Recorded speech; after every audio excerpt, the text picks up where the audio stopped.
I've got about an hour. I'll let you know now. Beautiful. Okay. Yeah. Right. Awesome.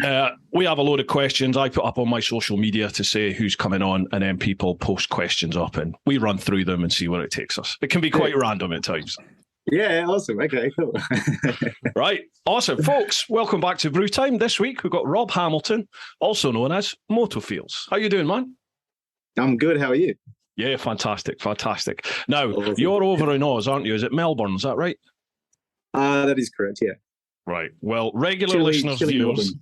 Is it chilly? Oh, go on. What temperature is it? Yeah, I got my beanie on. I mean, chilly to us is like nothing to you guys. I'm like here going, damn it, riding in like 7-degree weather, and you guys are just like, 7 degrees, it's a beautiful day. Yeah, it's nice. I'm Scottish, you know what I mean? That's the summer. That's right. Yeah, regular listeners, viewers of this, well, it's called Brew Time. My name's Bruce, but obviously I normally have a beer when we chat, but it's 10:30 in the morning here, so I'm on a coffee. But if you've got a drink to crack on with, you feel free. I just got water. I got to ride home still. Right. Slange to you. Here's to your hill. That's right. So, Rob, you are a motorcycle-based YouTuber, but you're a professional photographer, aren't you? Is that where you started? Yeah, I guess so. Like I've only been a photographer for like the last 4 years, so like not that long. Yeah, even just calling myself like a professional, I'm still just like, yeah, maybe I'm there, but I'm doing professional shoots, so like I guess I'm sort of there. So tell us a little bit about yourself then. Okay, so I'm a musician. Well, before all this, I'm actually an auto electrician. So I started doing my apprenticeship, became an auto electrician, and then I was sort of like, I don't want to do this anymore. I felt, my creative lifestyle was not reached yet. So then I started doing music, which is what I wanted to be. A full-time musician was my dream. So I did that. I performed on X Factor. I did lots of stuff with music, toured around with like Megan Trainor, all about that bass. If you know that song. Yeah. I played with her on live national television, and I played with a lot of other people on TV as well, which is awesome. Oh, wow. And then I did that for like 8 years. I was gigging, touring, and having a great time. And then I just felt like, again, it was just like my creative, I don't know, juices weren't flowing as much as they could be. I was sort of like, in Australia, like the glass ceiling's pretty low, you know what I mean? If I wanted to expand on my musical career, I would have had to have moved to like LA or something, which is what I was looking into. But then like COVID kicked in and everything. And by this time I bought myself a camera. I was just like, I'm going to buy myself a camera and just play around with this thing and see how we go. And I fell in love with the damn thing.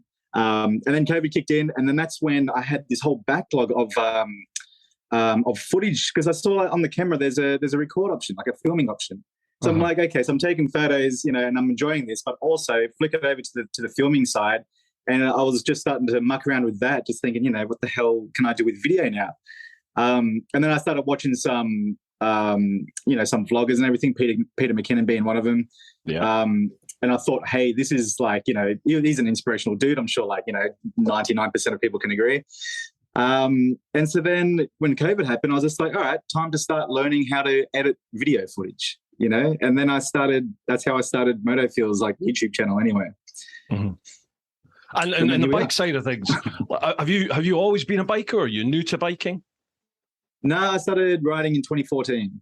Right. And that was the thing when I was on tour with all the boys and everything. We were talking about motorbikes. I'm like, you know what? It would actually be pretty cool to ride. And so I knew no one in my scene, no musos ride, because I play double bass. And if you break even just a finger, like, or fracture a finger, your whole playing style can just be ruined. Your career's over, basically. So none of my mates rode any bikes. So I was just a full-on loner, just learning everything as I go. I bought myself a $1,000 SRV 250, and it was. I wish I still had it. I wish I just didn't sell it. Fantastic bike. I love that thing to death. And then I built that into a little cafe racer. Mm-hmm. And because I've been having a background of being an auto electrician, I sort of I know my way around tools and everything. And then I fell in love with motorcycles. Awesome. So when you started riding, was that when you were Sydney based? That's correct. Yeah, I only moved to Melbourne just recently in January. Right. How do you find the biking scene Well, Australia in general, but particularly over in Sydney. I stayed in Sydney for not a lot, like a week or so when I was traveling, and it was really strong. I had lots of Aussie bikers getting in touch, and you didn't really. It didn't, to me, it didn't feel like it took very long to get out of the city limits, and already I was into some mountains, and there's a viewpoint that looks over the ocean where I think it's south of Sydney. Yeah, it is. Sea Cliff. Stanmore Tops. Yeah. That's my favorite. Riding through the national, you would have gone through the Royal National Park. That's literally my favorite spot to ride. Yeah. It's incredible. Everyone took me there to that bit. No matter who I met, they all did that same run. And it was like, oh yeah, this has got to be must be the biking run. This. Yeah. How do you find it over there? How do I find it? Yeah, the biking scene. Yeah. Like, it's incredible. Like, Sydney's amazing. Melbourne, I feel like even Melbourne might be a little bit better.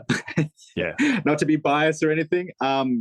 Or maybe, I don't know. I feel like even my followers, they're more, like, they're situated in Melbourne more. I mean, Melbourne's known to be a bit more creative as well. It's a bit of a creative city. I feel really attached to Melbourne more than I do Sydney. Right. And I don't know if that's part of the reason why I feel like Melbourne's a little bit more connected with the motorcycle scene. But Sydney's great. Australia's great as well. Like, obviously there's YouTubers in Australia, which is awesome. Mm-hmm. It's a developing scene. Absolutely. It's growing. Awesome. I'm really sorry if I interrupt. There's like a second or so lag on the Zoom call. I get it quite often when we do the Zoom calls. It's quite annoying. Wish we could do them face to face, but other side of the world, Yeah, we're doing pretty well. Right, I tell you what. Seeing as we're sort of not limited, but seeing as we've got the hour, how about we go straight into the questions, because they can take us down all different sort of avenues. Sure. Yeah, we chat about. Right, lovely job. Absolutely. So, first off, folks, we'll head to the clan over on Patreon, patreon.com/TeapotOne. First one, Charlie Callard. How you doing, Charlie? I've watched a couple of Rob's videos and they're fantastic. So I have a couple of questions. This is what I mean, Rob. If aliens came down, what favourite bit of tech would you show them, and what fast food would you take them out for?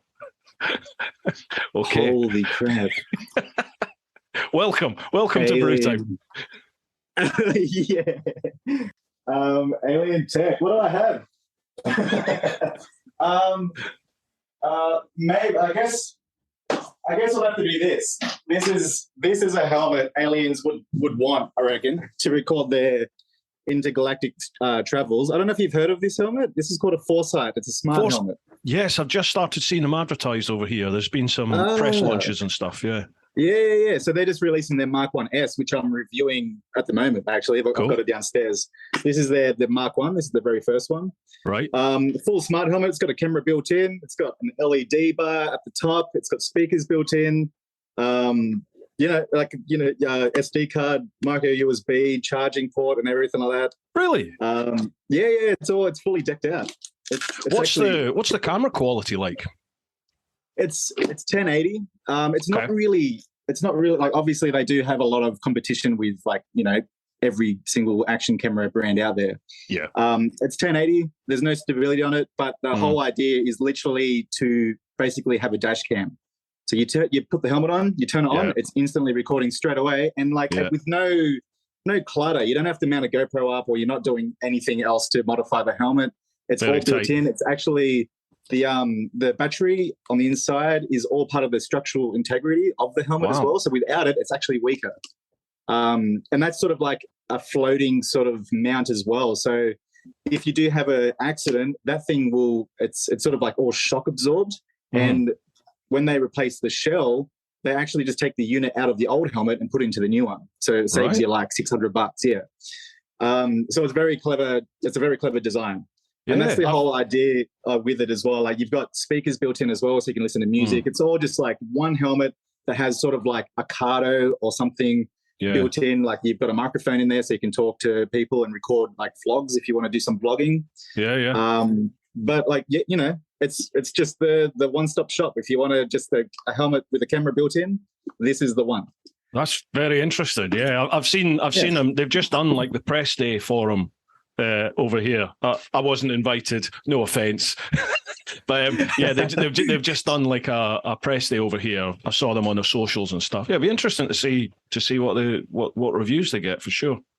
Okay, then, absolutely. Yeah, And fast food. What fast food would you take them out for? Fast food. Oh gosh, I don't know. Or what food? What food floats your boat? Just any food. I don't know. Pizza. What, aliens come to planet Earth and you take them out for a pizza? With pineapple on it. I don't know. There you go. Yeah. Right. Okay. Then what would I take them out for? God, gee whiz.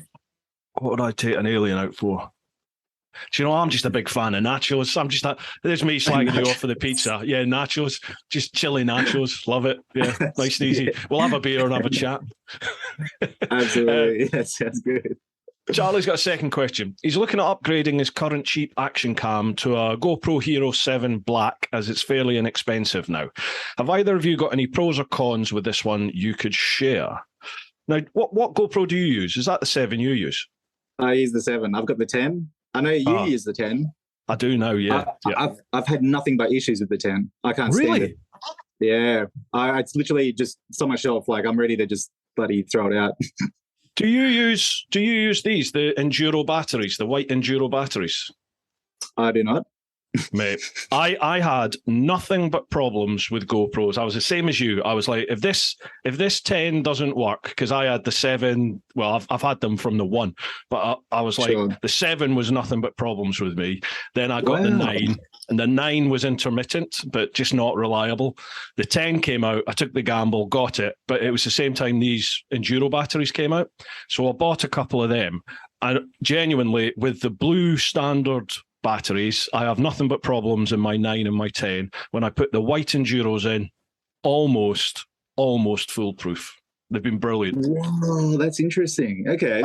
I don't know why, but they're just solid. And they're from GoPro as well? Yeah. They're exactly the same price as the blue ones. They're just called, I think they're called Enduro batteries. Interesting. Yeah. And they work almost foolproof with them. Nearly. Yeah, I've had a couple of issues when it's been pissing down with rain, and I use the big. You see, I use the medium mod. Yeah, that's right. Yeah, and I think as well, rain can get in there, can't it? If you're out in hot, heavy rain. So I have a few issues there, Absolutely. But normally no problem. Well, so the 7. Do you have any problems with that? I love my 7, man. Like The only issue I might have is what issue do I have? Sometimes I go to hit record and it just doesn't want to power on, so I have to pull over, take it out, pull the battery out, put it back in, and then it's good to go again. But it records all the time. So the main issue I was having with the 10 is I'd hit record, you hear it go beep beep beep, it's powered on, we're rolling, and then I go to hit record again to stop it, and I can see the red light flashing in my vision mirror. Yeah. But it's just not doing anything. It's then I pull over and then I pull the battery out and then I recorded 1 second of the footage. So that whole, any time that I'm recording with my Hero 10, I'm like, is it actually recording or is this a massive waste? And so then that just put me off. I couldn't use it anymore. I was wasting too much time and energy. Yeah. I was exactly the same with the 9 and the 10 with the blue batteries. That the only time I have that similar issue now is, like I said, if it gets wet. So if I'm out in heavy rain, that's when I start to notice you get corrupt files, which you can't always repair. I use, is it Wondershare? Wondershare Repair It I use if I get a corrupt file. And it's probably, I would say it's about like a 70-80% success rate on fixing corruptions, but sometimes it can't. You just lose all the footage, don't you? But that's right. It's generally a lot better with those white batteries, man. I'd definitely give them a bash. Okay, yeah, I'll give them a crack. Apparently, even the SD cards. What SD cards do you use? I use the genuine SanDisk. 256. Yeah, just the ones that are on the site. Yeah, like the Extreme Pro or whatever. Yeah, I always buy them direct from SanDisk because there's so many counterfeits out there now, isn't there? Like if you go on Amazon, there's so many counterfeit ones there. So I just make sure I get the genuine top speed SanDisk 256 gig ones, and they seem to be fine. Yeah, cool. One thing, Charlie, one thing I would say with the Hero 7, depends how you're going to capture your audio, mate, and your lid. If you're going to capture the audio via the GoPro, obviously you need that adapter. And then it's a question of making sure that the connection from your lav mic to the adapter and then the connection from the adapter to the GoPro, you've got to make them as solid as possible, because any movement and you'll start getting like clicks and pops and cackles and stuff. There you go. These are hard to find now, the top mount. I've only had the one, and I love this one. You just move it over slightly, and then you can just hit record from there. Gotcha. But then and then I use the Purple Panda mic straight in. Yeah. And there you go. Yeah, beautiful. I've never seen that one where you can actually move it across at the top. Yeah, you can just slide it across. The whole I thing like moves it because across. you don't have to alter the original case or anything like that, you know? Right. So it's just one that, so obviously if you guys are just listening, it just literally slides onto the top of the case, and then you just have your little door open on the side, and then the mic adapter just plugs into the side, the little USB-C on the side. Yeah. And then away you go. And it's light as well. Yeah. So you'd need to watch like in rain and things like that. Do you weatherproof that open door? Do you put anything in there to block it up? I just try and I don't ride in too much rain. Gotcha, like with the light rain, but if it's going to be pouring down, then I'll just unplug it, put the door on, and I'm just not going to talk. I'll just capture some footage, you know. Yeah. Well, we'll go into that. Sure. Okay. Your ASMR channel, brilliant. Sick. Yeah, cool. Yeah, we don't really have that option over here, mate, to not ride in the rain. It's like you'll probably ride 3 weekends a year if you do that over here. Wow. Cheers, Charlie, for that, pal. Next one, Mike Whiting. G'day, guys. As us Brits are probably going to suffer some high 30 to 40 degree summer days on the odd occasion in the future, what do you Aussies recommend gear-wise to make riding more comfortable? Right. So, no clothes. If you wear layers, don't wear layers. Look, I sweat heaps. And now I've been trying so many different things to stop myself from sweating. Basically, it's more about moving. You want to keep on moving. You know what I mean? Yeah. Like, I know in Sydney, traffic is just such a thing. You're always in traffic. Mm-hmm. And there's nothing worse than sitting in the blistering sun with all your gear on, with a hot road, heat coming up, with a truck parked next to you, with its fan blowing all its heat on you as well. There was a time when I was in traffic for about, maybe like 7 minutes, and I started getting all lightheaded, and I was literally about to pass out. Like, just that quick. And it was very like a 38-degree day. Yeah. So I guess what is it? Is it that I don't own it, but I've been wanting to get some. I think it's Nox Armor. Yeah. They do that real lightweight, really, just breathable armored gear. Oh, actually, hang on, I'll show you something. No worries. I have something here. Rob's just popping down in his office here. I was grabbing stuff. This is what I wore for the Around the Backyard tour. This is the one with when I went right around New South Wales, and I almost got heat stroke with that as well. I wore literally a windproof jacket. Bad choice. So I bought this. I picked this up for like $120, and it's literally just a mesh with armor in it. And this is like wearing nothing. You feel the breeze go right through you. Literally anything like this. Mm-hmm. If you're riding in heat like that. Yeah. So it's like a mesh body up for people that are listening. It's like a mesh body armor sort of jacket, really. Everything's all built in. Nox do them, a lot of motocross type stuff. They do that now as well, don't they? That's right. Yeah, it's way better quality than this. Was just a cheap one that I saw at the one motorbike store in the middle of New South Wales. Gotcha. So I jumped on it. When I was in Oz, it was 2013. I was in Oz, and I remember I was coming from the north, so I'd come from East Timor into Darwin, and then I had to make my way from Darwin all the way down. Oh God, is it Stuart Highway? You head down, and then you can either carry on going south all the way past like Uluru and stuff, or you can head left and head towards, is it Townsville? Right over in the, is that right? Right over on, yeah. Then I remember I went through Christmas Day. I went through a town called, mining town, Mount Isa. Is that right? Mount Isa up the north. Time for a quick shout out to this week's sponsors, who are Innov. Now, Innov specialise in motorcycle dashcam systems. You'll probably seen the vids on my channel. They've got the single camera, the C5. They've got dual camera, which are the K series, the K3 and the K5. K3's 1080, K5's 4K front, 1080 rear. Both the K3 and K5 have an external mic, which you can even wire up into your helmet and vlog with if you want. If you look at my California Superbike School Day vids, the audio, the onboard audio is all via the Innov K5 system. They've also got GPS tracking. They've got an external remote so you can lock footage as you go. They'll do that automatically anyway, should they detect any sudden movement. They've got parking modes on them, so when that's activated, even when your bike is left unattended and switched off, say you're a bike calf or park it up in a town or something like that, if the bike moves at all, then it'll automatically kick in and it'll start recording. So hopefully you'll get that car that hits your bike or anyone that does anything to your bike. As long as they're in front of those cameras, you'll capture them. Great system, folks. Invaluable in terms of any accidents for insurance, because the first thing your insurance is going to ask is there CCTV or witnesses? And if you have one of these Innov systems fitted, then you're covered. Providing you're in the right, you're totally covered. Well worth getting, folks. Head to the link down below. I've got the Innov UK website link down below. So if you're listening to the show notes, check that out. If you're watching the vid, have a look in the description. It is a referral link that just lets Innov know you've come from me, which helps me massively in terms of the sponsorship. It shows them they're getting bang for their buck. If you use the code TEAPOT, TEAPOT, then you'll get, I think it's 5% off any of the Innov cameras. And if you use the link to the Techologic website, they're the one that do like the DC1 and XV1 helmet cameras.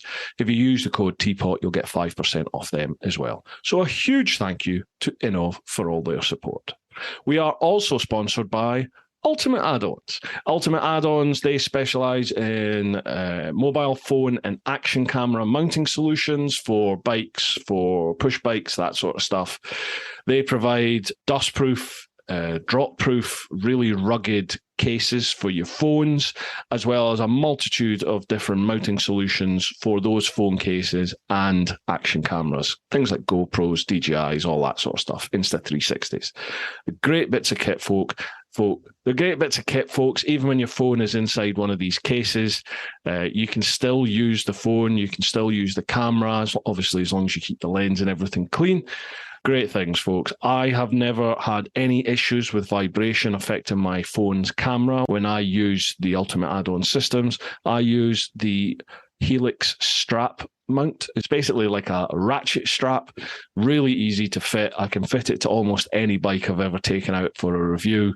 Great bits of kit. If you head to ultimateaddons.com and if you use the code TeapotOne10, so TeapotOne with the number 10 at the end, then you will get 10% off their range. Massive thanks to Ultimate Add-ons. Let's get back to the chat with Rob. I'm not sure. I think it was Mount Isa. Mount Isa. Yeah. I'm with you. Yeah. And I remember it was, I was doing it on a sports bike on a Jigsaw, and I was wearing like a two-piece leather suit. And I just remember thinking, Jesus, this is hot. This is really hot. And I stopped. I bought myself my Christmas dinner at a petrol station. It was like a sandwich and a bottle of blooming, I can't remember what it was, Iron Brew or something. And I stopped in this lay-by, and they had like a big thermometer in the lay-by, and it said like this spot marks from what I remember, it said this spot marks the highest ever recorded temperature in Australia. And I've got it in my head that it was 50 odd degrees, but I tried Googling it last night and it's not. It's like just under 50, I think. And it wasn't even Mount Isa. But I remember in my head, there was this thermometer and it was like highest ever recorded temperature, something like 54 or 53 degrees. And today's temperature and it was 1 degree less than it. And I remember it was like 52 degrees. And I just remember thinking, holy shit, that'll be why you couldn't breathe. You know, if you rode with your visor up, you couldn't do it. Your face just dried. So you had to, you had to put the visor down, and then it was just so hot It's just horrible. Yeah, that's right. Yeah, even with the hot air just hitting you, it does nothing. Yeah, there was no way of cooling down at all. It was horrible. But yeah. Right. Okay, cheers for that one, Mike. Next one, Adam B. Hello to both of you. Any biking superstitions or habits you would like to admit? I'll only ever get on the bike from the same side as the side stand. Seeing anyone throw their leg over from the opposite side looks plain odd. I get on the bike any side. Do you? Or yeah, I do. Yeah. Like sometimes it feels a bit funny to get on the different side. Yeah. For me, it's wearing this ring. So my dad rides motorcycles, and when I have this on, I just feel like he's sort of protecting me, I guess. Gotcha. I don't know. Like, I'm not superstitious, but for me, I don't know. I'm just like, okay, protected. And then mum got me this ring here, so then I've just got them both with me, sort of thing. Oh man, that's nice. That's just my little thing, which I've never mentioned to anybody actually. Now we all know. Yeah, I don't think I've got any. I can't think of any anyway. No, I don't think I've got any at all, Adam. Yeah, okay. Right, next one. Harley. How's it, guys? 2 questions. What do you think is the difference between living and existing? Deep. So existing is literally, I feel like that's when you're not enjoying your journey, you're not enjoying your life, you're not doing the things that you want to do or achieve. And then living is obviously you're living it. You're actually living your life. You're doing what you want to do. You are where you want to be. That's my interpretation of existing or living. Yeah, me too. I think living is making use of whatever opportunities you have around you to enjoy your life, to experience new things, be happy, and like value your friends and family. And I think the older I get, the more I realise the importance of friends and family. Whereas before it was like, well, they're always going to be, they're my mates, they're my family, they'll always be there. Sadly, they'll not. And I think as you get a bit older, you sort of start to realise that, don't you? And it's like, right, let's make use of whatever time you get with people. Yeah, sure. Yeah, definitely. Second question, do you sometimes compare yourself to other people? 100%.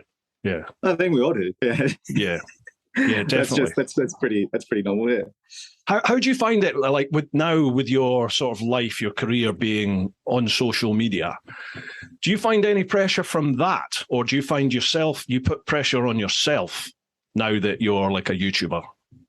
I definitely put way more pressure on myself. I need to.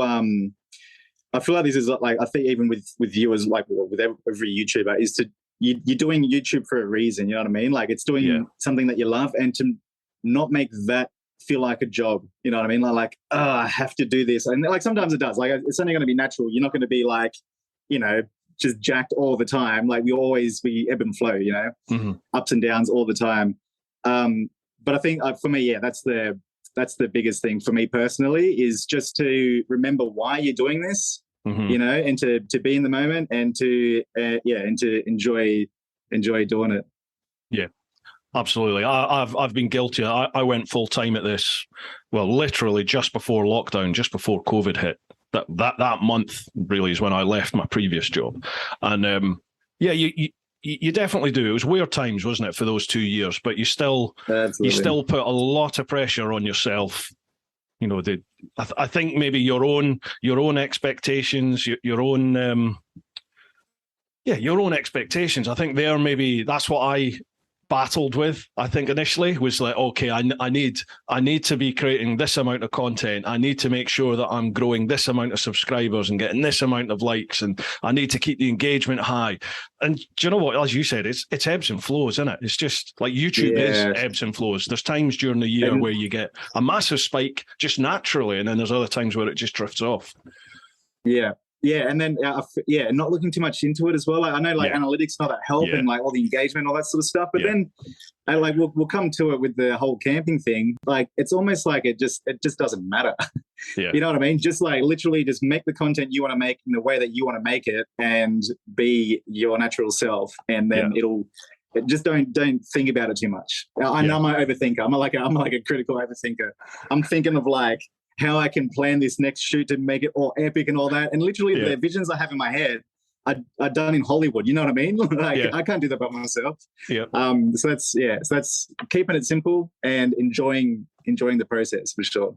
Yeah, we over here in the UK, we have there's a sort of little group of us moto vlogger-y types on YouTube who we're all roughly around about the same age. There's me, Missenden Flyer, Lamb Shop Rides, another guy, Richie Vida, and we sort of have all grown our channels roughly around about the same time. Obviously, TMF's way higher than, he's got like 250,000 subs and stuff. But they always laugh at me because I overcomplicate everything. Like even my editing, I totally overcomplicate it, and I've got one of the smallest channels compared to them, and I get like the least amount of views really compared to them because I do like trip focused videos most of the time. I don't really yeah, you know what I mean? And they're like, you know, why are you spending days editing? You know, like if I was spending 5 or 6 days editing like a 20-minute vid, and they were like, God, takes them a day, maybe. One camera, two cameras, boom. And I found it really hard to like, because nobody notices the work that you're putting into an edit unless they know themselves that, oh my God, that takes a bit of time. That's right. You know? Yeah, absolutely. It's hard. It's hard, isn't it, to sort of bring your own expectation. Is that the right word? To bring your own sort of expectations. I don't think that's the right word. To bring the work that's involved in a vid, what you think that vid deserves, to bring that down a couple of levels and just get the content out, because it's still acceptable, and most, like 98% of the people out there will watch it, whether you've put 5 days of work into it or 2 days of work into it. They'll watch that. They won't notice much. Yeah. I find that very hard though, just to, on my own quality assurance thing, I find it quite hard just to let it go and put it out. Yeah. Because it's out there. Other channels with just literally a GoPro, and I'm just like, what? I'm doing so much. I've got a drone shot, and I've got all these angles and everything. And then, like you said, you look at analytics, and the second the drone comes in, boom, it all drops off. You're like, yeah, that's right. It's the best bit. Yeah, that's right. Right, that was a nice one, Harley. Cheers for that question, pal. Next one, Martin Yoxel. Sorry if I'm flying through these, mate, but normally, like, some of these go on for like 3 hours. So I'm conscious we need to push through the questions. Yeah. Oh, good. Next one, Martin Yoxel. Good morning, evening, day. Is it easier just to say good day? Yeah, that'll do. Good day. Love watching your trip videos and the splinter videos of silent camping. Who knew watching a bloke pitch up, build a fire and cook something could be so successful? My missus thinks I'm mad when I watch them, but it's like one is there with you just chilling. Any plans for reviews on the camping kit? I'm still, look, I have 4 videos on this channel, and it's already overtaken my MotoFeelz channel. Wow! And I know. And in 1 month, I've been on MotoFeelz for 2.5 years, and seriously, I don't even know. Yeah. Or like, when was it? The start of 2020 is when I started MotoFeelz YouTube. Yeah. And now we're halfway through 2022, and I literally started this camping thing up just last month. Wow. Why is that? Why do you think that is? I don't know. I honestly don't know. That's what I mean about the whole, like, you know, you're trying to research keywords, you know what I mean, and all this stuff, and what your next topic's going to be about. Literally, all I'm doing is I put set up a camera on a tripod, hit record, ride my bike, and then I hop off, move the tripod, reload. You know, it's work. It's still work. But it's way less like pre-production, and then post-editing, everything's linear. So then you just sort of chuck it in your timeline, and you can just edit. And then, so to answer the whole reviews question, I think it will happen. I've been trying to work out how I want to do it. If I want to do the like reviews all on MotoFeelz and keep MotoFeelz the talking one, and then literally have my Rob Hamilton channel purely just ASMR camping and just leave it as that. Or if I should review it in an ASMR sort of style as well and just have text coming up. I'm not sure. Because I think one of the reasons why the channel is going well as well is because it's so universal. You don't need to understand English to be able to watch these videos, and you can relate because it's literally nature. You know what I mean? And like if people that don't even ride bikes are watching my videos because they love camping and they love just listening to nature. You don't even need to be watching it. You might have headphones on and you just go on about your day, and you just literally have the sound of fire or like a river running or wind blowing, you know what I mean? And it just relaxes people. People have stressful days, and that just relaxes them, makes them sleep easier. So I don't know how I want to do this. I don't know yet. It's just happened so fast. I'm still organizing the channel, really.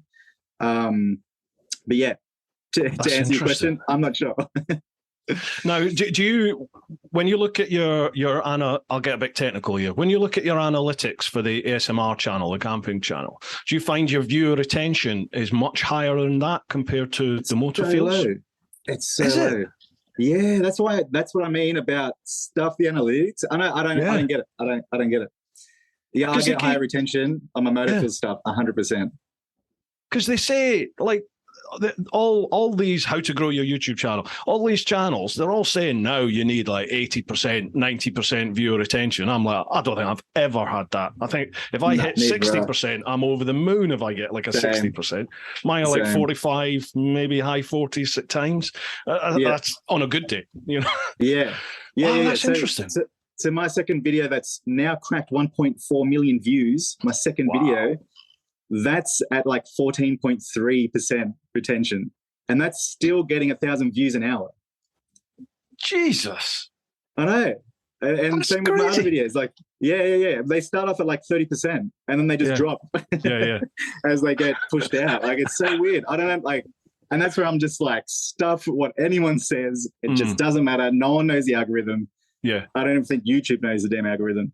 No, that's true. And I, like, to me at the moment, it feels like it's changed in the last 3 or 4 months. It feels like it's changed because I've noticed my channel's changed, analytics and everything. I definitely need to stop looking at the analytics for sure, because it's a wormhole, isn't it? You just end up in it. It is. Like, why did this one do so well and did the same to this one? That's not doing so well. And it's almost like the analytics don't tell you what people actually want. Because I look at the analytics and think, oh, maybe they want this style of vid. And then when I speak to like my community mates that follow the channel, they're like, no, we like these type of vids. And I'm like, yeah, but they nose bomb. Those vids nose bomb. No, they're the ones. That's why we follow. We like those vids. Like, funny, hey. I know. That's what I mean. Just do what you want to do, man. That's what it comes down to. You're YouTubing, you know what I mean? You're living the dream. Yeah. I think that is incredibly important. Do what you want to do. Definitely, because it keeps the passion going. Absolutely. You'll burn yourself out and just not enjoy it otherwise. Martin's got another little add-on on his question there. He said, do you also have any tips on what you take food-wise or for keeping it cool, like the practicalities of camping?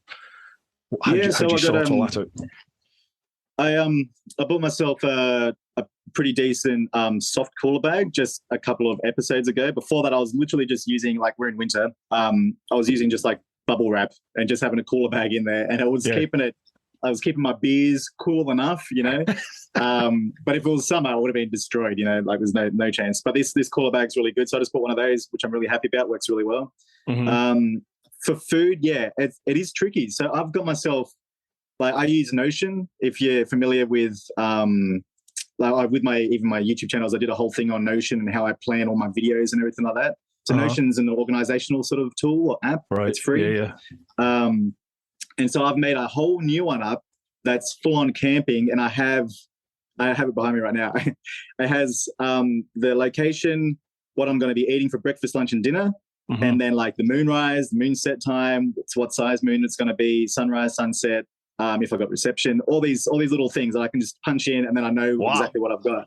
And then for my breakfast, lunch, and dinner, I have a whole list of recipes put into the system. So then just say I want, I don't know, like steak and veggies. I click on steak and veggies, and then it tells me what I need to buy from the shops. And then it's just like steak, like asparagus, mushrooms, and blah, blah, blah. And then I can mix and match everything as well. So then I need to sort of think about, okay, so if I'm going to be, let's say it was night 2 on my camping series, I was making burgers, and I was also making bacon and egg, like muffins as well, the next day. So then I use the same sort of like style of bread for the muffins as I did with the burgers. So you just sort of like, you know, utilizing the same sort of ingredients.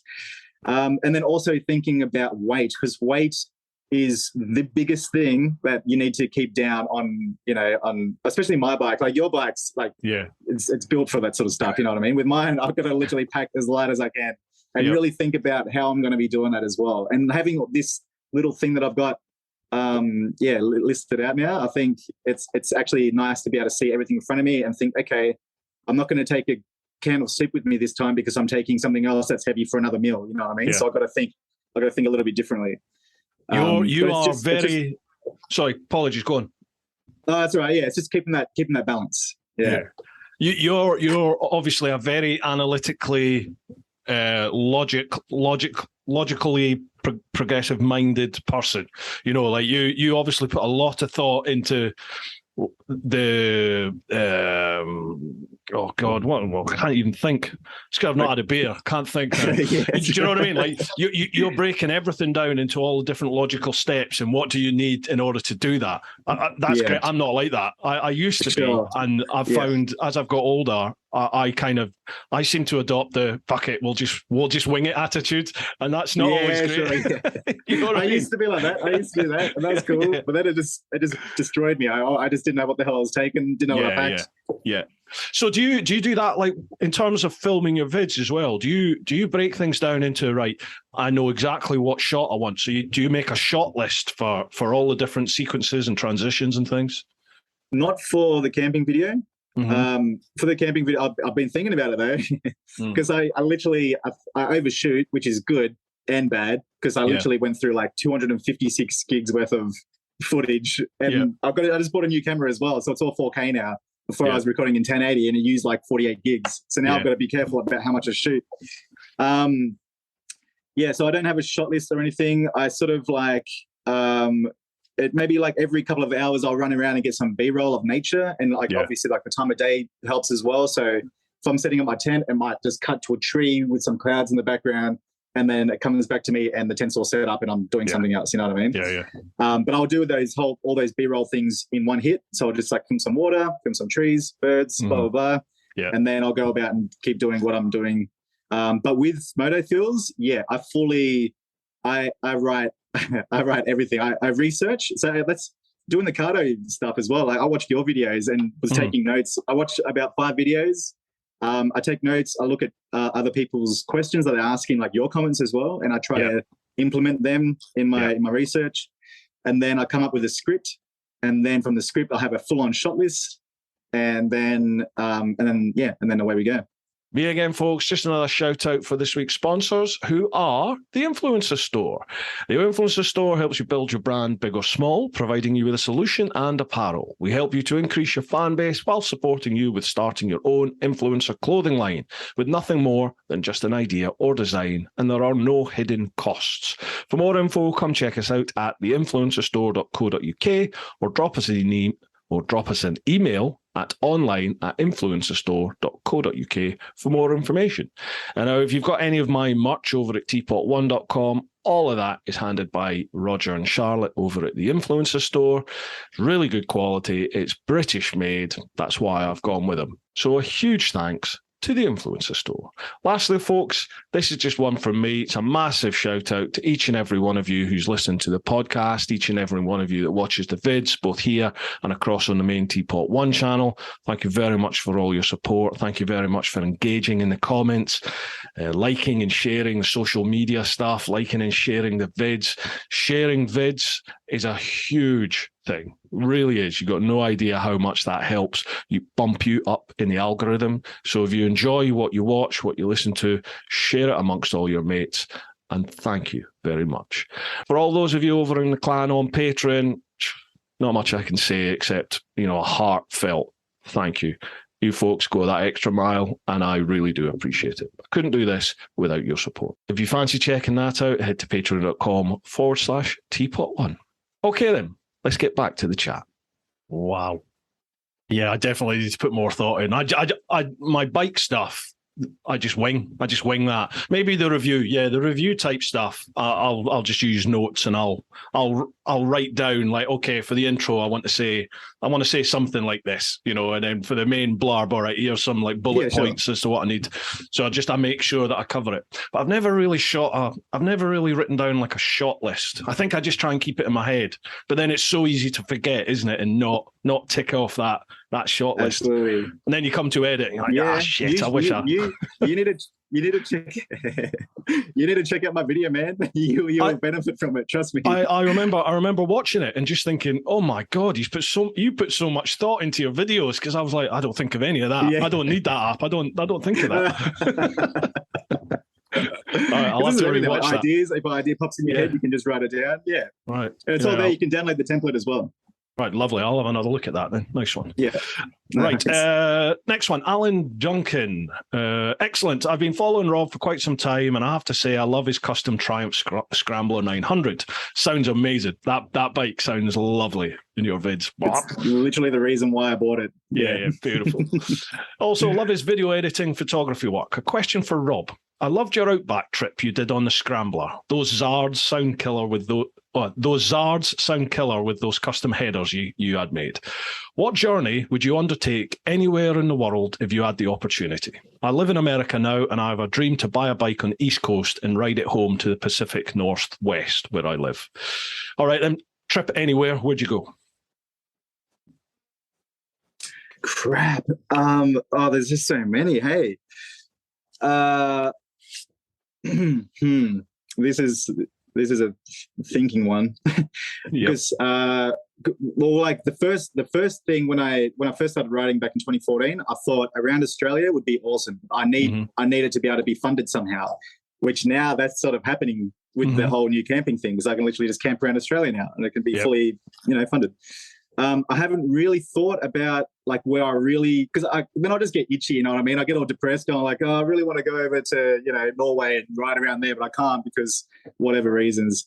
So yeah, I haven't really looked into it that much as I should. I've got Australia first. I want to do Australia. Australia is humongous, and there is so much to see here. We've got snowy mountains, we have desert, and everything in between, you know? Yeah. And I feel like I really want to explore Australia, like especially Western Australia. I've only flown to Perth, done a few gigs there. But Western Australia is literally like half of Australia. Yeah. And it has incredible scenery and landscapes and everything. And then from there, I don't know, like I've been to Switzerland. I played at Montreux Jazz Fest for 2 weeks, and I went riding with a crew there. I reached out to them, and they took me for a ride. It's literally the first video on my YouTube channel. Me riding through Switzerland on a BMW R80, old school, like 1978 or something like that. Yeah. And that was one of the best rides of my life. Like Lake Geneva, right there, riding through the bloody mountains. It was so nice. So anywhere in Switzerland, I'm 100% down for. But I don't know, just anywhere, just get me out there. The Swiss, the Alps, the whole Alpine region there, like Austria, northern Italy, parts of Slovenia, Switzerland, all those areas there up in the mountains. It's breathtaking when you see it, isn't it? If you catch it in the right light, right conditions, it's like artwork in front of you. It's like that can't be real. Someone's painted that or done it in Photoshop. It's amazing, beautiful. Yeah. The color of the water and the lakes, when you get that beautiful like aqua green. Oh, gorgeous. Yeah. Even just the South Island of New Zealand, I'd love to ride around that, you know what I mean? Have you seen, it looks like Switzerland basically. Yeah, I have an uncle that emigrated out to the North Island about 40 odd years ago now, and he's continually saying, because he came up to see us, he's from England, but he came up to Scotland to see us before he emigrated, and he's like, you'll love it over here. He said it's Scotland on steroids. You'll love it. You'll absolutely love it. So when I did the world trip, I wanted to go to New Zealand, but I didn't have the money. I ran out of money and time, so I had to move from Oz across to the Americas and start doing that. So I'd love to go I'd love to go and do New Zealand one day for sure. Yeah, and I've heard Tassie is awesome as well. Tasmania, I've heard that's beautiful. Right, man. Yeah. That's like 100% going to be. It's the Spirit of Tasmania, the boat. You can literally get a boat and you just go over there overnight and boom, you're in Tassie with your bike. Happy days. That'll be happening very soon. Yeah, absolutely. Nice. Right, I'm conscious of time here. Next one, Lee Vigor. Hi both. Hope you're well. Two of my favourite YouTubers in one place. Thanks very much. Cheers, Lee. Yeah, that's awesome. It's always a good thing to question to... Sorry, what's that? In one place. It's always a good thing question to both. Question to both. If you could collaborate with anyone, who would it be and why? I think we're going to have exactly the same one here. Well, like Peter McKinnon. Absolutely. Yeah. I always imagine him reaching out and just being like, hey, man, love your stuff. I'm going to be in Australia soon. Want to do something? It's amazing because I remember McKinnon when he first started. I properly started on YouTube end of 2016, I think it was. And I remember when McKinnon came on my radar early 2017, I think I had about 10, 15,000 subs by that point, and I think he had 7. And I was like, roughly about the same size. All right. And then all of a sudden he had 40, then 80, then 100. And it was just like, oh my God, this guy is taking off. And you look at him now, he's got like, 5 million or something stupid? I think 5 million, yeah. You're like, wow. But just sensational, isn't it? He took YouTube. Yeah. Casey Neistat, for me, was the one that got me into YouTube, into vlogging. And then McKinnon has just taken that to a whole new level, I think. Yeah, absolutely. So for me, I joined when he had 30,000 subs. And that was when I first bought my camera, because I was just like, how to use camera settings, you know? Yeah. And then I just saw his video come up. I was just like, check this guy out. And then and then away we go from there. And obviously I took a lot from his videos. He inspired me a lot. And I think he inspires literally so many people. Yeah. And then as good as it is, like people write to me being like, you're basically the Aussie Peter McKinnon, you know, like, and first I was like, oh yeah, that's awesome. But now I'm just like, I want my own style. I want to be known for Rob Hamilton. You know what I mean? Like not for Peter McKinnon. I think you do have your. I do. I'm not just buttering your arse here. I do think you have your own style for sure. Like you can see the McKinnon influence for sure. And I would love to be. You've got a much higher understanding of, plainly, of camera settings and editing than I do, because I can see a lot of the McKinnon influence. But you've definitely got your own. You've definitely got your own vibe going on there. Like you know it's one of your vids when you see it, even your ASMR stuff. You know that's you, even if you don't see you. It's the way you color grade it, the way you edit it. It's definitely your style. Ah, cool. Oh, that's good. Thanks, man. That makes me feel a bit better. No worries.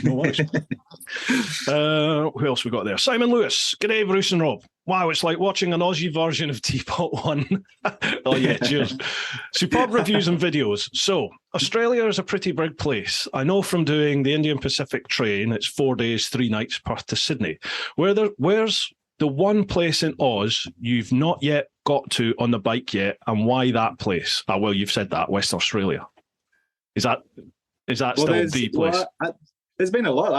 I've done New South Wales, obviously. I've done a big loop around New South Wales, which was awesome. Done down Jindabyne and everything. Now I'm in Victoria. I'm like my camping videos, I'm literally like doing circles, you know what I mean? And just expanding out and further and further. Yeah. We've got the Grampians. The Grampians are apparently stunning. I haven't been there. We've got all the way down at the bottom of Victoria, or the Great Ocean Road and everything. I still haven't done the full Great Ocean Road. Half my family lives in South Australia. Since I moved here, it's just been, you're moving interstate. There's a bit of pressure, you know what I mean? Like, and moving into a warehouse as well, like setting all this up, it all took time. So, and money's a thing that you need to consider with business and all that as well. Yeah. So it took me a while to get established, but now I'm established. So, and after winter, I'm going to be riding down the Great Ocean Road, ride around, camp out maybe for 2 nights, and then visit my family in South Australia. So then I'll be able to ride around South Australia as well. I would love to ride literally, like Western Australia and everything, but also through Northern Territory. I know that's brutal. Like, it's brutal land out in the middle of this, like literally in the middle of Australia, full on desert. But like to just imagine riding past Uluru and just seeing Ayers Rock. Yeah. And you know what I mean? Like in the distance and the Olgas and everything like that. I've been there. I've climbed Ayers Rock years ago. But yeah, doing it on a bike would be incredible. And Darwin's like, you've been there. It's the most Aussie like outback you can it's sort wild, of get. Like, man. That is, man. I've been there, and I toured up there. Actually, I supported John Farnham. You know John Farnham? Yeah. Yeah, I supported him at the V8s. Yeah. Wow. Which was awesome. He's a awesome guy. Anyways, I was up there and I was ordering a what's it like, an enchilada from a Mexican joint, and she literally just said in like the most bogan accent, just, "Would you like any lettuce in that?" And I was like, I'm Australian, and I didn't understand what you just said. I just asking if I wanted any lettuce on that. Yeah. Speaking of bogan, sorry, apologies to interrupt, Ray. It's this delay thing going on here. That's right. Have you met $1 Million Bogan, Daniel Hayes? I haven't met him. Met him. No. I'd love to though. Hopefully, I'll just see him on the road. It's like, hey. Yeah, definitely. Yeah, I was trying to get him on here, but I can never get any reply from him. Sure. I know he's just come over. He was over in the UK about a month or two ago, and loads of people went up and met up with him. I couldn't get up there, sadly, but loads of people went up and they were like, you need to get on this podcast. And he was like, yeah, sure. And I can't touch in with him at all. Sure. He's a character. Hey, he's so funny. Yeah, definitely. Yeah, I think he's one of those love him or hate him type characters, isn't he? Yeah, absolutely. Right, we've got 10 minutes. The time's flying. Mate, I know, yeah. Oh, yeah. Simon also says, what brand of beer do you take? What brand of beer? Yeah. My favorite's Newtowner, so it's Young Henry's. That's an Australian brand. It's full on. It's brewed in Marrickville in Sydney, which is not far. Yeah, I love it. I love it to death. But in Melbourne, it's not as popular because I'm in Melbourne. So now, what do I drink here? Pirate's Life.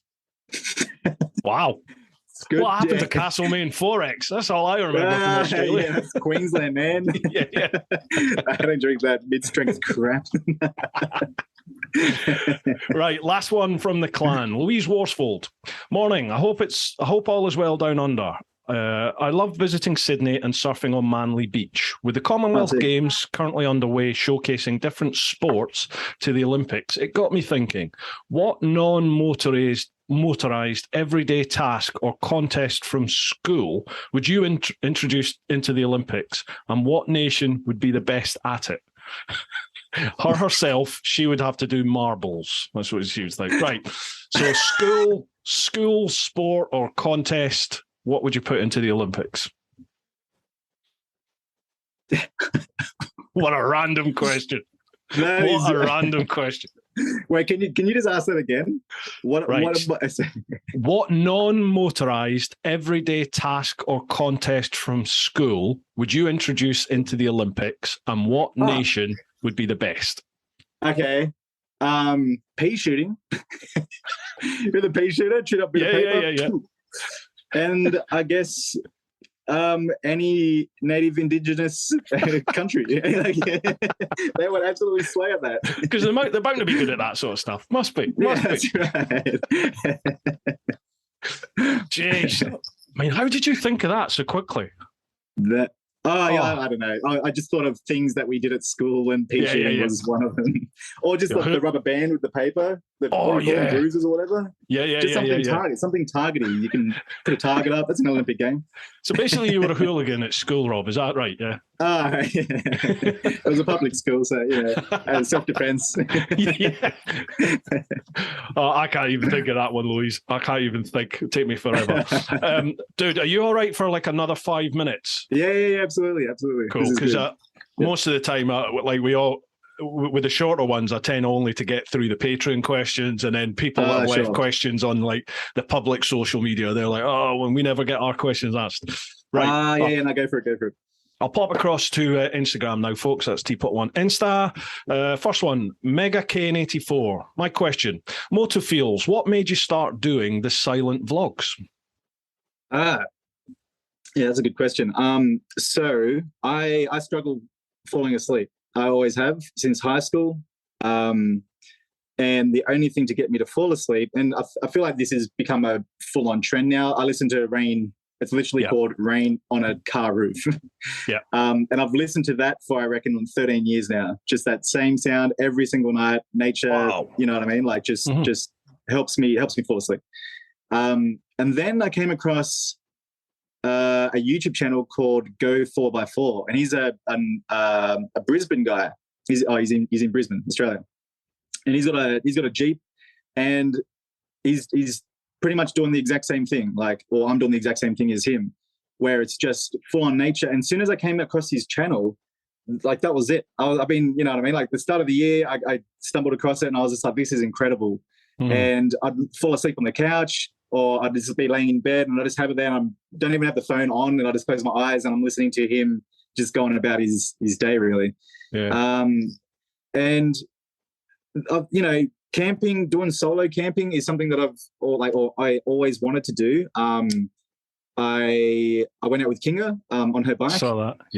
Yeah. She's awesome, man. She's so cool. And I admire her. You know what I mean? Like she's like full on hero. Her doing the whole around the world thing is like mind blowing. Because I was just too scared to go out and go camping by myself. You know what I mean? I'm like, I'd just be like, I need purpose. You know what I mean? If I'm gonna go out camping, I can't just go, all right, there's my fire, and just sit there and just look at the fire. You know what I mean? Like I need to be doing something. I'm thinking about something, like I want to capture this and I want to share it with people.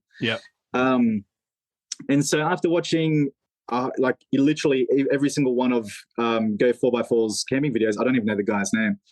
I was just like, okay, well, you know, if I do something like this and I have it based around my motorcycle, I'm doing moto camping and I'm shooting it cinematically, you know what I mean? Like I feel like with MotoFeelz, I do so many tutorials on how to get awesome quality and everything, but I'm not really doing it myself for anything.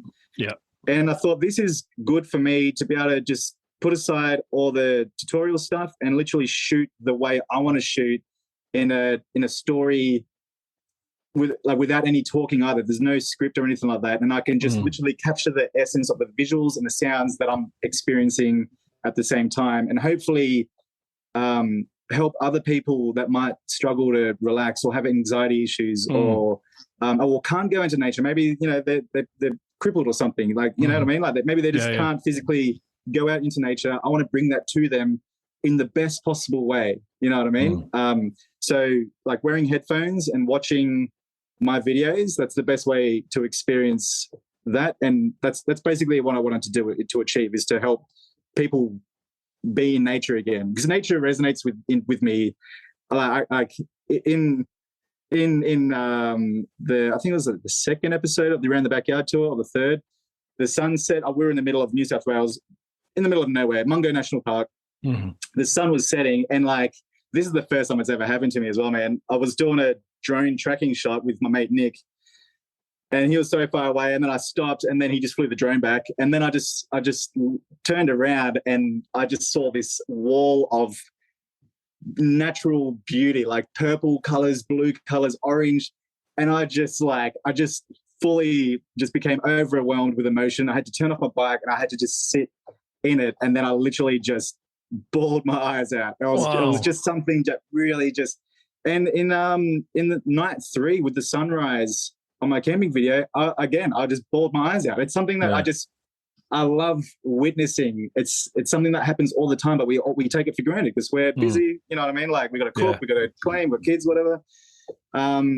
And so being able to capture these moments and bring it into people's literal like living rooms is something that I think is special, and that people need to remember that nature is literally everything. Like it's all that we have, you know what I mean? And the way that things are going, it's going, you know, things are going pretty bad. I don't want to go down too much of this path, but like in terms of preserving nature and protecting what we have now before we destroy literally everything, like the Amazon's getting small, like all that sort of stuff.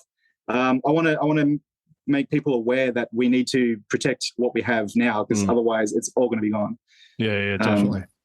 That sort of deep rooted connection with nature, it's I get those feelings when I see the ocean, and I'm not a sailor. I don't go scuba diving. I don't swim in this. I don't do anything. I don't even live near the ocean here where I am now. But wherever I am, whenever I see the ocean, there's just some sort of, you feel at home. Like I just feel like, You know, it's just connected again, man. We're here. Yeah. We're home. We're all right now. It's a weird feeling. Yeah. Funny you said that about Nick, because the next question, Uncle Bob's Biker Life, he said, are you going to do another crazy fun vlog with Nick, the Triumph 1050 dude? Well, I've moved to Melbourne. Nick's in Sydney still. Nick's got a full-time job. So, I guess, the door's always open. There's always a possibility. We're still in contact. We're still very good mates, obviously. Next time I'll be planning the trip. So he planned how far we're going to go and all this. He's like, we'll do it, man, we'll do it. And next minute we're like riding 9 hours every day is exhausting. Like we weren't able to take everything in. But yeah, definitely. Like there will definitely be future. I don't know when, but yeah, absolutely. The door's open there. Sounds like that'll be a yeah. People forget how big Australia is as well, I think, especially over here in the UK. Like Australia is it's enormous. It is such a huge, massive land. And you think, well, you're just over in Sydney, just jump over there. It's a long way. That's a long way. Yeah. Dude, there's loads more questions, but I appreciate time's up now. It's all right. Let's just rock for another 5 minutes more. Let's go for another 5. Right. Okay. Let's see if we can get through some of these Insta questions. Right. VFR tourist. Myself, having ridden every state in the USA except Hawaii, and I'm looking for a place to go next. Which is a better place to ride a motorcycle, Scotland or Australia? Oh, just chuck that grenade in, why don't you? All right. You've not ridden Scotland, have you? I've never been to Scotland. Right. Think of Switzerland, but slightly disappointing. Scotland's beautiful. Scotland's gorgeous, but it cannot compete with Switzerland at all. Right, okay. But there are some stunning places. Yeah, so I think I've actually got a mate that's over there now. His dad's got an enormous farm, and I can't stop looking at all the footage. You guys have ridiculous sunsets. I feel like you probably get to experience more of Scotland in a shorter amount of time. You know what I mean? Yeah. Like with Australia, like we have some ridiculously stunning beaches and what do you call it? Inland, scenery and everything like that. But by the time you get there, that's a whole day of just riding down a dead straight road before you get to see anything. Where I feel like in Scotland, you'd be able to just take more in and enjoy shorter trips while doing more, maybe, I guess. You can. I mean, there's a famous road or sequence of roads in Scotland called the North Coast 500. It's like the tourist route. Takes you right up across, all up the west coast of Scotland, across the top, and then sort of back down through the middle almost. It sort of ticks all the tourist spots, or the main ones. Sure. So it's called North Coast 500, and people go up there and do like 3, 4, 5, 6, 7 day trips up there. But you can do it in a day. Like I went up and did it it's like 16 hours or 18 hours. You can do it. You don't get to see anything, but you can do it. You know what I mean? Sure.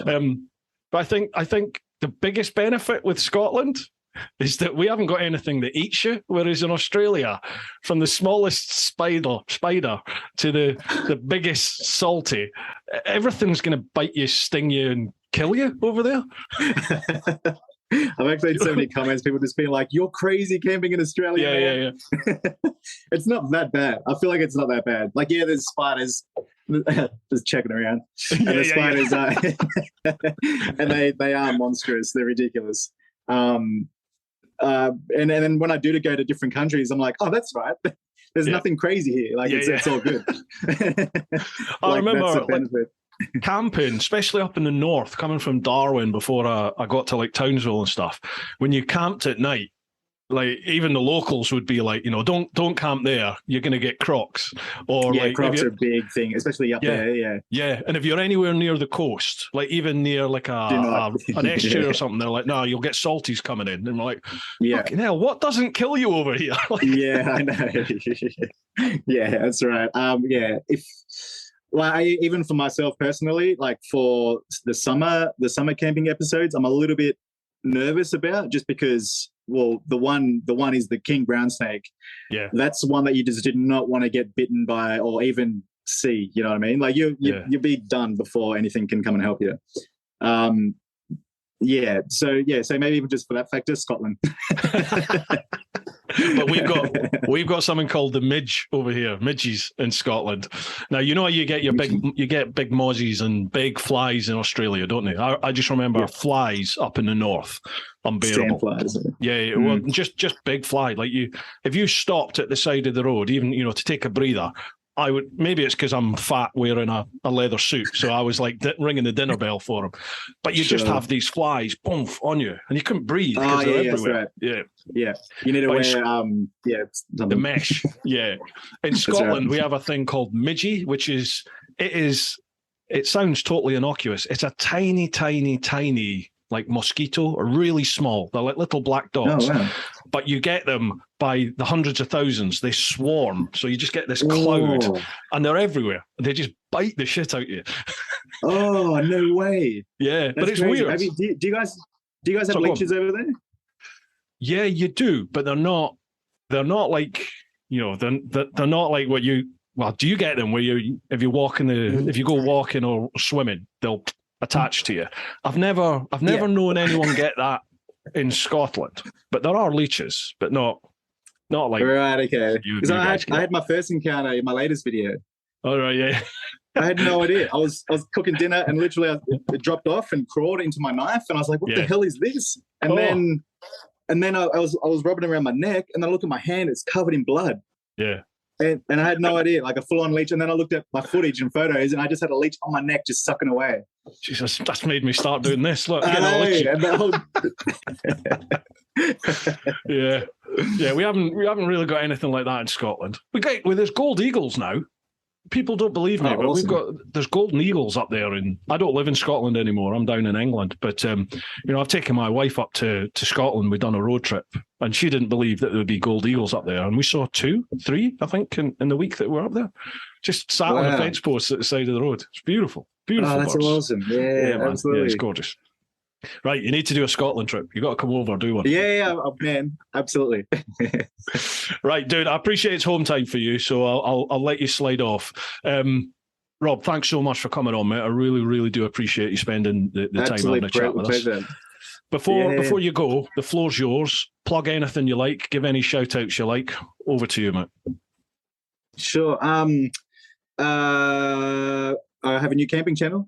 Go and check it out. It's Rob Hamilton. Just type in Rob Hamilton on YouTube, and I'm literally like, I'll fill up your screen with my 4 videos. It's crazy. I don't know. And MotoFeelz. That's always going to be plugging away in the background. Obviously, now the videos are going to be chilling out a little bit, just because I need to go where, the YouTube's sort of taken me. Yeah. And editing takes a lot of time, and I need to focus my time into the right places. But MotoFeelz will always be there, 100%. So that's MotoFeelz on YouTube, and then Moto_Feelz with a Z on Instagram. And shout out to my girlfriend Romina and my mum. And that's it. Mega. Thanks so much for watching. Folks, I'll leave all the links to Rob's socials, his channels, and all the socials. They'll all be down below. So if you listen to the podcast, make sure you check out show notes. And if you're watching the vids, have a look at the description. Make sure you give them a like, follow, subscribe, ding dong the bell. Oh, you know the jazz. Make sure you do it. Dude, safe journey home. Thanks again for coming on. Thank you so much. And, my pleasure. Thank you for having me. If our paths ever cross, it would be great to do some filming with you, or just even go out for a ride, mate. Love to. It's going to happen. It'll happen for sure. I guarantee it. If you're coming over UK, let me know for sure, and we'll sort it out. Absolutely. Right. Yeah, sweet. yeah, absolutely. All right, folks. Hope you've enjoyed this one. Keep doing your thing. Get on out there whenever you can. Look after those that you love, but most importantly, live your life. Woo-ha! Dude, thanks so much, man. Sorry that was so rushed.